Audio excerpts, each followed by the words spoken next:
আমি জীবনে খুব কম মানুষের সাথে মিশি, খুব ক্লোজলি যাদের সাথে মিশি সেই মানুষগুলো আমার কাছে অনেক বেশি প্রিয় হয়। আর আমি সবসময় চেষ্টা করি সেই মানুষগুলোকে একটু হ্যাপি রাখতে, একটু খুশি রাখতে।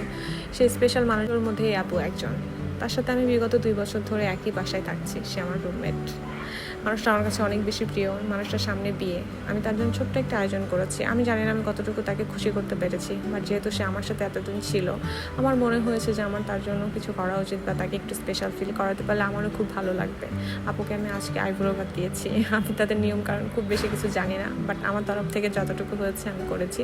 আপুর জন্য আমি একটু রান্না করেছিলাম।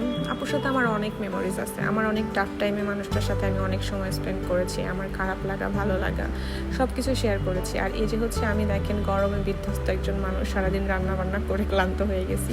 যাই হোক, আপুকে দেখেন কত সুন্দর লাগতেছে, একদম পিঙ্কি মনে হচ্ছে না যে নতুন বউ।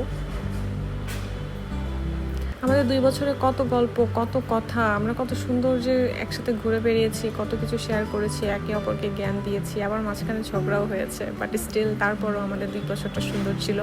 আমি একদম মন থেকে চাই মানুষটা খুব ভালো থাকুক। আমি চাই ওনার জীবনে যত দুঃখ কষ্ট পেয়েছে সব কিছু মুছে যেন অনেক বেশি সুন্দর, অনেক ভালো থাকে।